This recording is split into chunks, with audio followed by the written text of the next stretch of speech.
Joining me on the program now, Dr. Craig Heilmann. Craig, kia ora, thanks for your time today. Morning, Andrew. Great to see you, mate. Now, Australia, we've talked about this before, but Australia, Canada, the United Kingdom, they've all said we recognise the state of Palestine. They said this early. There are going to be debates in the UN about this week, but Australia wanted to get in early on this one. Having said that, they're late to the party. Many countries in the world have recognised a Palestinian state for some years now. It's just us in the West that are slow to catch up, something to do with, I don't know, being US allies. I think normally you'd want the conditions of modern statehood to be in place before you'd recognise it.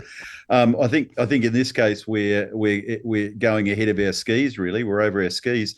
We're saying things like, Hamas can't be ruling that state. Well, wouldn't you wait for that sort of situation to arise before you'd recognise the statehood? Yeah. No, we're not waiting for that. We're determined there is going to be a state, but we've got all sorts of conditions around what that state looks like, none of which actually exist today.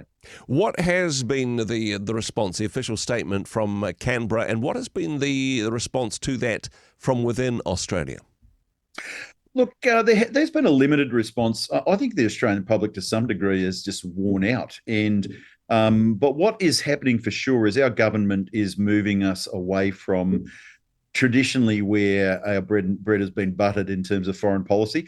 In Australia, foreign policy, by the way, is a purely domestic policy issue, right? Everything Anthony Albanese does is really about domestic politics. So supporting a Palestinian state which doesn't actually exist, or recognising it, let's say, wins him brownie points in certain seats that he has to keep friendly with in terms of the parliament. So it's always domestic audiences. He ultimately is shifting Australia away from one of our allies, which is Israel, and another of our allies, which is America. And I noticed that he is struggling to get a meeting with US President Donald Trump. He just hasn't been able to get one. He might get a pull aside at the UN or something for 10 minutes. But again, he may not. It just depends. A corridor conversation. No, that'll be at best, I think, a corridor conversation, and we all know what the topic of that conversation will be: is Donald Trump being unhappy about the recognition of a Palestinian state. Nothing to do with AUKUS, nothing to do with trade, nothing to do with, some would say, Australian interests. That's right. And so the party line the government are running in Australia is, well, we may not have got a meeting with Trump, but we got the results we wanted. We're in the lowest tariff bracket at 10%. And so that's what counts. Albo's a genius. I don't think Albo is a genius. And one of the reasons I know that is if you are following Keir Starmer in recognising the Palestinian state and also the bloke in Canada, well, you've run out of your own ideas. That's pretty clear. I wouldn't be following Keir Starmer. He's not the wisest of politicians, that bloke. Now, yesterday, I think they even opened a Palestinian embassy in central London. Have they got a piece of real estate reserved in Canberra? A Palestinian embassy in Canberra? Do you know if there's any moves in that direction? Yeah, it's called the Lodge, mate. It's the Prime Minister's house. That's the way it's going in Australia. They'll probably set up an office where Albo is.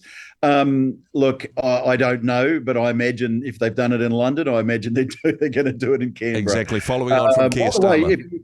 If you want to see Palestinian flags, just go to Canberra. They're flying everywhere. It's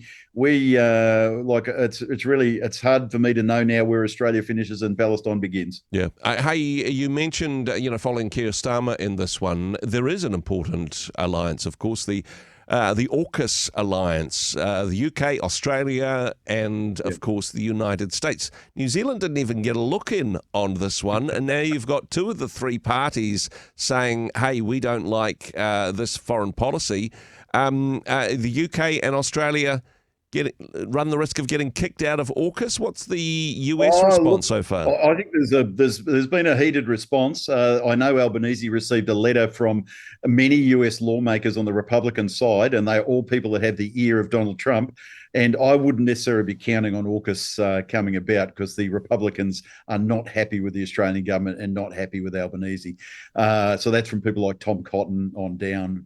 I think he's the chairman of the whatever the military, the Senate military panel is, but he's responsible for that. But he's Armed Services Committee, that's what it's called. He's not happy, and there are many others that have signed that letter. I assume the Speaker of the House probably as well. They've all been busy, of course, with Charlie Kirk's funeral, but Yeah. they've still managed to time to send a letter to the Australian government warning them off. So there you go. Actual consequences for this, I mean, a sternly worded letter. I mean, oh gosh, oh no. However, the AUKUS deal, if that's off the table, could you please send back our submarines? Not that you've received them yet, or perhaps let's re-look at that trade deal. Let's re-look at the tariffs for countries that are bucking the trend. Certainly, Trump has used punitive tariffs as a way to get his way in international politics quite recently.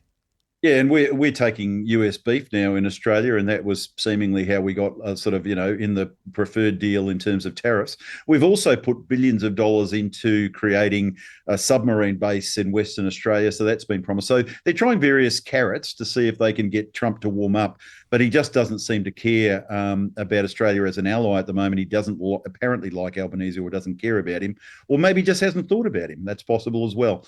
But anyway, Keir Starmer seems to get on better with Trump than anyone else. So although, we'll see. Honestly, if Australia had a king and a royal palace, that elbow could invite it. I don't think the Lodge is going to cut it in this regard.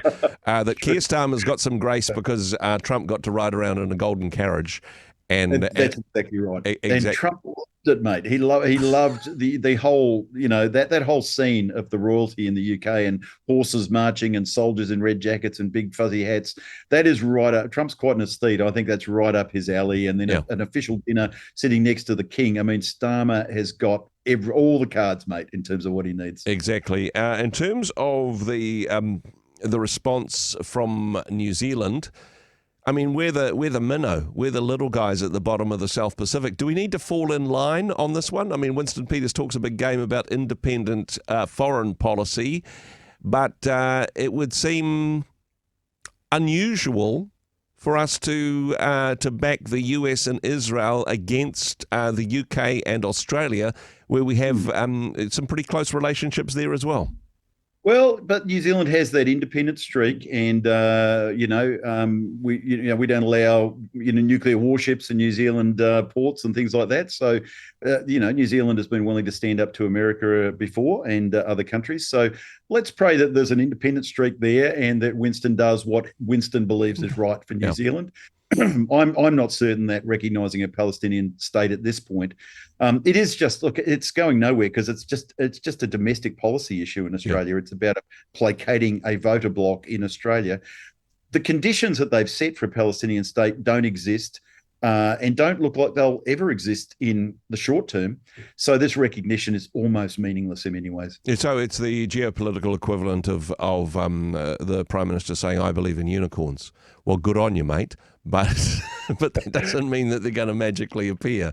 In terms Elbow does believe in unicorns, mate. Believe me, he does. There's a lot of pixie dust floating around out of Canberra. Yeah, and there's one on his backpack. That's for sure. Hey, appreciate your thoughts, your comments, your insight as always, Craig. Thanks for joining us. Blessings on you, mate. Take care. Hey, thanks very much for joining us in the Rhema studio. Thanks very much for watching the interview. It's kind of nice to have an audience, actually. And if you did like what you watched, then do give us a like, do give us the thumbs up. And if you'd like to see more interviews like that one, or perhaps even better, subscribe and those interviews will come straight to you. Don't forget to turn on your notifications, and we'll see you in the next one. Cheers.